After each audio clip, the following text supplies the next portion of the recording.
The best way to get better is to practice. And in this example, we're going to be creating some styles using CSS to update the look of the pages that we've already created. This example is available for download, so we'll give you about 5 seconds for you to pause the video, download that, and then you can either follow along or try on your own and check your answers at the end.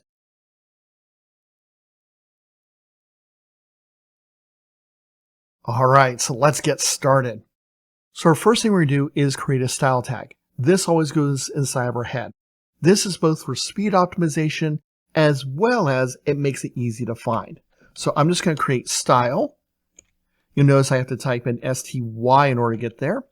Hit my tab key, close my angle bracket, and it gives me the closing tag. Inside my tile, I'm going to need a selector. And my selectors are going to be, first off, for tags, classes, and IDs. We're going to use a tag first, which is just our body tag. And I'm going to do an open and close brace. This is sometimes referred to as a curly bracket. Notice right now I have a yellow underline under body. That's just because I don't have any rules defined. So I'm going to define a rule to set my font family. Visual Studio Code is getting us a whole list of common collections. So you'll see where it says Courier New, comma, Courier, and then there's a ... This also then goes on down the line. Each one of these lines is a collection. What happens is if it can't find the first font, it moves to the second font. If it can't find the second font, it moves to the third, and on down that line until it gets to the very end. You can see Visual Studio gives us quite a few different options we can look at, including some generic ones like cursive, fancy, monospace. These are defined inside your actual browser, and you can use them there.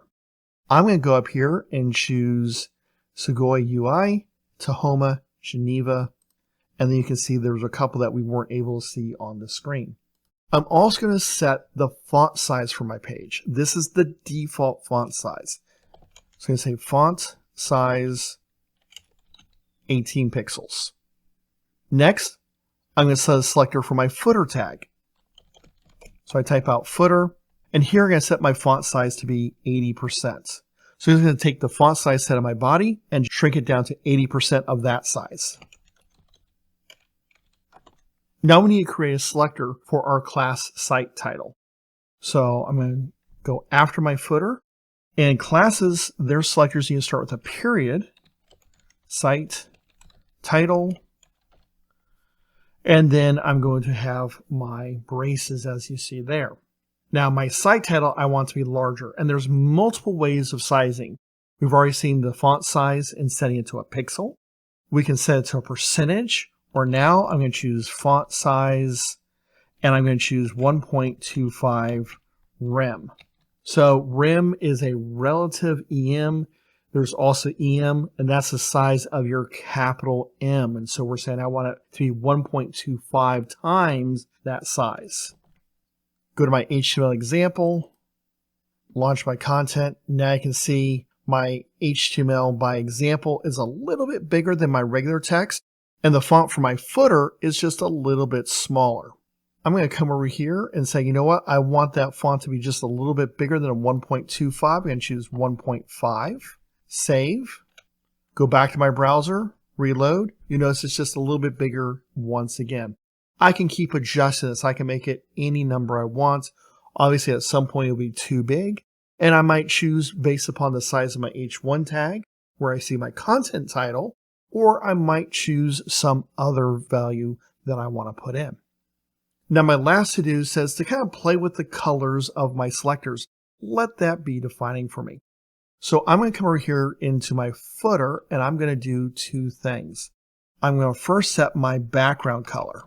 You see, as I start to type, it knows it's a CSS rule. And so here's the rule. I'm going to give it the value, and I have a bunch of values that are built in that I can look at, or I can use a hexadecimal value, or I can use RGB.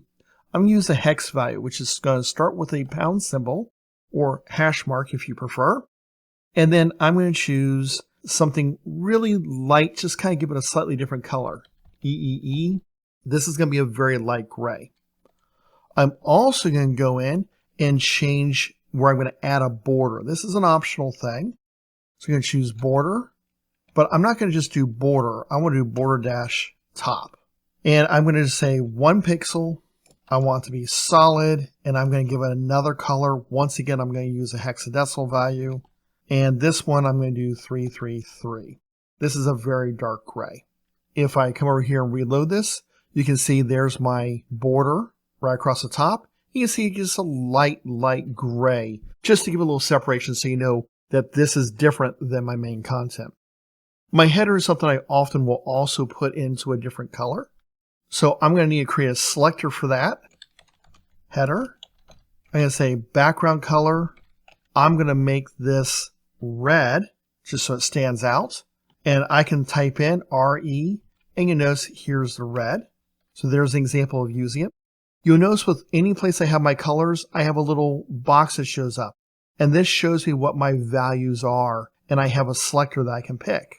With red, it also shows me my RGB value if I want to use RGB instead of using the color red. And then I'm going to put in my header the color.